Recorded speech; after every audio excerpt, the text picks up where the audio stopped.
Donc ici, l'objectif, c'est une présentation rapide de toutes les options qui sont proposées dans Dosimac GX, hein, donc que vous trouvez sous ce bouton actif. Voilà, alors je vais essayer de les faire rapidement dans l'ordre d'apparition. Hein, donc tout d'abord, la possibilité de créer un matériau composé. Voilà, donc vous pouvez faire, si vous voulez, bon, le verre existe déjà, mais par exemple du verre, hein, vous lui donnez le nom que vous voulez. Important, c'est la masse volumique, hein. 2,35 pour le verre, ça tient la route, et puis c'est du SiO2, donc un silicium et deux oxygènes. Vous pouvez rajouter du plomb, faire du verre au plomb, ou tout matériau que vous souhaitez, avec tous les éléments que vous souhaitez, avec leur coefficient stoichiométrique, tout simplement. Donc là, lorsque vous l'enregistrez, lorsque vous enregistrez ce matériau, il est donc enregistré dans un fichier. Attention, lorsque vous quitterez Excel sous cette forme-là, le fichier ne va pas garder mémoire de cette modification. Donc pour garder, si vous rentrez plusieurs matériaux différents, vous pouvez les rentrer sous une même option dans des fichiers non cryptés et donc qui sont enregistrables et utiliser la fonction importer. D'accord. Une indication, vous avez ici de la même façon pour l'option spectre gamma la possibilité de les préenregistrer. Il faut ouvrir la base de données externe, jouer l'option enregistrer puis fermer le fichier en l'enregistrant et ensuite ouvrir Dosimac GX. D'accord. La deuxième option, donc spectre gamma, donc vous cliquez ici, vous avez un nouveau radionucléide et donc vous pouvez rentrer ce que vous voulez, du bismuth. Alors si vous rentrez, par exemple, puisque je suis sur le bismuth, hein, si vous rentrez le bismuth, du bismuth et que vous rentrez 214, il existe déjà, donc il va se fusionner avec la base de données existante. Mais vous pouvez rentrer par exemple le bismuth 214 avec une table réduite et donc là vous l'appelez petit a et donc vous aurez le bismuth 214 et le bismuth 214 petit a. Donc là vous rentrez je vais rentrer des valeurs qui n'ont aucun sens, hein, vous rentrez des énergies, 100 keV avec une intensité de 25%, etc., etc. Donc vous pouvez rentrer dans un premier temps de 1 à 5 raies. À 5 raies. Si vous voulez rentrer en radionucléaire avec plus de 5 raies, ce qui n'est pas forcément intéressant parce qu'il est bon de condenser les spectres, hein, eh bien vous pouvez, en rentrant le même nom, rentrer autant de raies que vous voulez, elles vont se collationner. D'accord. Donc, voilà. Donc là, de la même façon, vous pouvez enregistrer. Et c'est ce nouveau matériau que vous avez rentré et ce nouveau radionucléide, vous les retrouverez en fin de liste des matériaux et des radionucléides. D'accord. Sauf si vous lui avez donné un nom déjà existant dans la liste, vous le retrouverez, le bismuth 214A va se retrouver dans la liste du bismuth. Donc, voilà. Ça, c'était la deuxième option. Option rayonnement de freinage, alors là, c'est une option qui est quand même assez intéressante, hein. Ici, l'objectif de cette option, c'est de prendre en considération l'émission bêta, par exemple, tiens, le fluor 18 ou tout autre, hein, enfin, peu importe, hein. Vous prenez le fluor 18 qui est un émetteur bêta plus, d'accord. Alors plutôt que le fluor 18, allez, prenons plutôt quelque chose de plus significatif, hein, voilà, l'yttrium 90. Voilà, vous prenez de l'yttrium 90, hein, c'est plus intéressant comme exemple, c'est un Q bêta moins beaucoup plus élevé, hein, de l'ordre de 2,2 MeV. Vous rentrez une activité de votre émetteur bêta moins, 100 mégas, 100 mégabecquerel. Alors, quel est le modèle que l'on utilise? On considère une source bêta, bêta moins ou bêta plus, hein, selon les cas, avec les électrons de conversion. D'accord. On considère donc une source émetteur bêta ponctuel. Il faut rajouter ici un absorbant. Alors, quel que soit l'absorbant que vous choisirez, par exemple de l'eau, eh bien, on calcule dans un premier temps l'épaisseur minimale d'absorbant pour qu'aucun électron ne sorte. Hein. Donc, dans ce cas-là, effectivement, toute l'énergie des électrons est déposée dans l'absorbant. Hein, donc là, on ne parle pas ici de dose bêta, il n'y en aura pas. Et tous ces bêtas transforment, avec un prorata donné, transforment une partie de leur énergie en photons X. Donc, alors ici, notez bien qu'on travaille sur un spectre bêta continu que l'on découpe en bandes, et pour chaque bande d'énergie, on calcule un spectre X qui est lui-même continu. Hein, donc vous voyez, c'est un calcul relativement lourd, assez complexe. Voilà, donc vous prenez un absorbant en eau avec, on va se contenter de l'épaisseur minimale. Vous rentrez ici une distance, on peut calculer à 1 mètre. Mettre ou pas un écran, puisque là, on retombe dans une physique de protection contre des rayonnements gamma ou X, mettre en place un écran ou pas, et là, vous lancez un calcul, et donc vous aurez le débit dose associé au rayonnement de freinage de votre radionucléaire. Voilà, un calcul assez lourd qui est quasiment impossible de réaliser à la main. Donc ça, c'était l'option rayonnement de freinage. Ensuite, vous avez l'option de build-up qui vous permet, alors bon, c'est vraiment, c'est moins opérationnel en soi, mais c'est quand même, cette histoire de build-up est un gros problème dans les calculs déterministes. Donc, vous rentrez par exemple le césium 137, 161 keV, vous prenez de l'eau, une épaisseur d'écran donnée, par exemple 1 mètre d'eau, et là ça vous permet d'avoir des informations intéressantes. D'abord la longueur de relaxation, le μx, le facteur de transmission, d'accord, exponentiellement μx, le build-up associé donc à cette énergie-là, 661 keV dans l'eau pour l'épaisseur donnée, ici un build-up de 18. Vous avez le facteur de transmission corrigé, donc F qui multiplie le build-up, d'accord, donc qui relève le niveau de dose. Et là, le facteur d'atténuation qui est l'inverse de F. Donc, compte tenu de l'atténuation en ligne droite et du build-up, la présence d'écran permet de diviser le débit dose d'un facteur de 182. Au-delà de ces premières données, vous avez ici d'autres informations qui vous sont données. C'est pour cette même énergie, toujours dans l'eau, en fonction de l'épaisseur, une épaisseur normalisée en nombre de longueurs de relaxation, μx, donc de 0 jusqu'à 40 μx. Vous avez donc l'épaisseur en centimètres correspondante d'eau et le build-up associé. Voilà. Alors en général, on peut faire avec deux matériaux. Par défaut, ici, on compare avec le plomb, qui a un build-up beaucoup plus faible à cette énergie-là. Les choses peuvent s'inverser. Donc vous avez ici le build-up dans l'eau en fonction de l'épaisseur d'écran, en épaisseur normalisée, μx, et ici le build-up dans le plomb.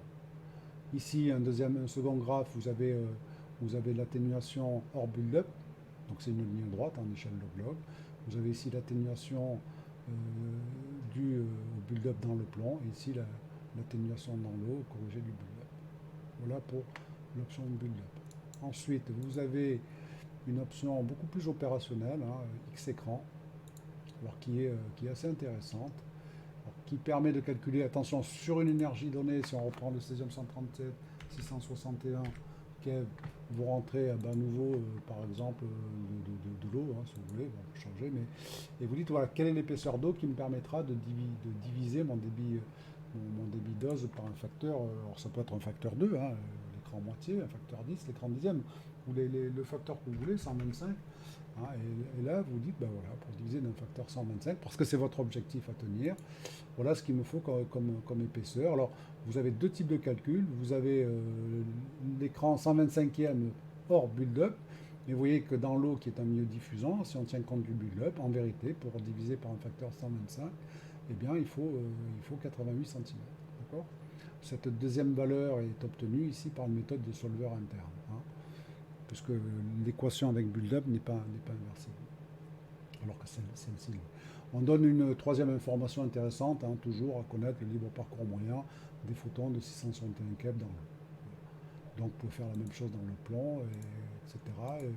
Prendre les facteurs d'atténuation que vous voulez, 1 million, enfin voilà. Donc, c'est un outil opérationnel assez rapide, assez intéressant pour dimensionner rapidement les écrans. Je le rappelle, par rapport à une énergie donnée.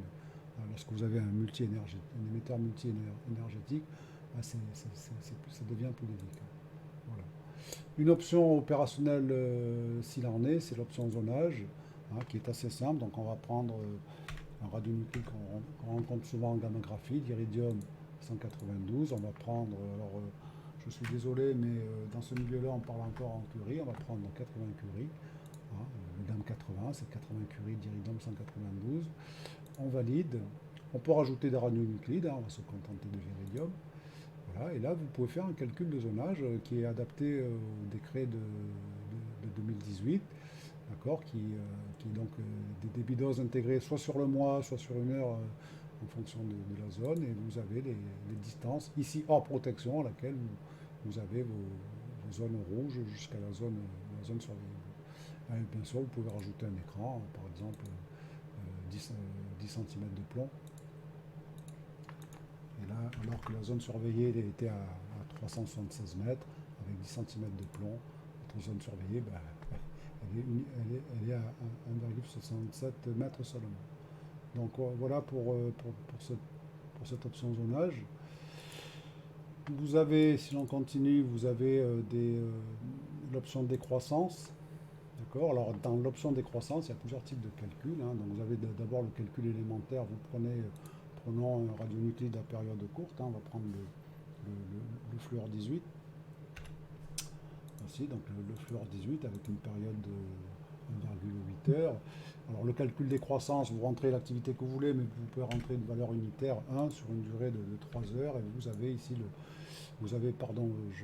attention, il faut bien rentrer l'unité pour la période, hein, ce sont des heures, hein, j'avais ici des secondes, tac, voilà, donc vous avez le facteur de décroissance. Une autre relation intéressante ici, c'est la relation masse vers activité. D'accord. Donc si vous dites, si moi j'ai 1 mg de fluor 18, hein, ça paraît faible, 1 mg de fluor 18, quelle est l'activité correspondante? Eh bien, elle est cataclysmique. D'accord. Alors dans le calcul inverse, vous avez un calcul de recroissance, d'accord, exponentielle lambda t, mais vous avez la même relation masse vers activité inversée ici, qui est la relation activité vers masse, hein. Donc lorsque vous prenez par exemple l'utilisation du fluor 18 en tant que radiopharmaceutique, on peut injecter des activités jusqu'à 300 mégabecquerels, donc 300 E6, hein, et la masse correspondante en fluor 18, c'est 8, 10 moins 11 grammes, hein. Donc vous voyez qu'en termes de quantité pondérale, c'est vraiment faible. Et puis vous avez l'option intégration en débit dose en décroissance. Alors cette option-là, vous la retrouvez sur des IMEX B. Par exemple, pour notre fluor 18, si vous avez fait un calcul de débit dose avec une activité donnée à l'instant 0 et que vous trouviez par exemple 10 microsieverts par heure, 10 sieverts par heure, ce que vous voulez, hein, peu importe l'unité, c'est une dose par heure, et que vous intégriez ce débit dose sur 10 heures, donc pendant 10 heures on a une baisse de l'activité de la source, eh bien on ne va pas trouver 10 fois 10. Hein. Voilà, donc le calcul intégré nous donne 25,8 au lieu de ça. C'est un calcul d'intégration de dose sur un radionuclide qui décroît. Voilà. Donc l'essentiel pour cette option de décroissance, une option intéressante, hein, qui peut vous servir dans certains cas un petit peu délicats lorsque vous avez des mélanges. Hein, par exemple, si on vous donne, très souvent, on vous donne des proportions massiques, d'accord. Par exemple, on va vous donner de l'uranium 238, on va vous dire l'uranium 238 dans un spectre isotopique, on l'a pour, en masse, c'est 97%, d'accord. Et puis vous dites j'ai aussi de l'uranium 235, donc on reste sur, là le choix initial disparaît, hein, on est parti sur une fraction de mélange initialement massique. Vous dites j'ai aussi de l'uranium 235 à raison, alors on va fermer le spectre, hein, on avait 97%, on va rentrer maintenant 3%. Voilà, donc là on va fermer le spectre, hein, les pourcentages restants sont ici. On ferme donc le spectre, et donc vous retrouvez ici, hein, vous obtenez ici les pourcentages, un petit peu zoomé, hein, les mélanges. Alors en masse, c'est les valeurs que l'on a rentrées, et vous retrouvez ici les fractions de mélange en activité, et ici en isotopie. Donc ça marche dans tous les sens. Vous pouvez partir de fractions de mélange en activité pour avoir les proportions massiques, etc. Bon, un petit utilitaire de conversion des fractions de mélange qui est intéressant d'avoir. Donc voici pour les options essentielles, hein, je vais arrêter là. Voilà, hein, donc les deux options restantes. Si, bon, là, on va continuer. Multi-écran, c'est une option qui existe dans les boîtes de dialogue visuel, hein, vous l'aurez constater. Là, une dernière option que l'on retrouve au passage dans le Serious Game, c'est la dangerosité des sources. C'est lié à un document AIEA, hein, c'est la catégorisation des sources selon l'AIEA. Donc si vous prenez par exemple du Cobalt 60 et que vous preniez, par exemple 10 Tbq, eh bien on vous dit que 10 Tbq c'est une source très dangereuse, catégorie 2. Si vous prenez 1000 Tbq, ça commence à faire vraiment beaucoup. Là c'est une source extrêmement dangereuse. Sous-entendu, ça c'est une source qui peut tuer hors protection en quelques minutes. Voilà pour terminer l'ensemble de ces options, hein, donc, qui sont assez riches sur des images. Merci.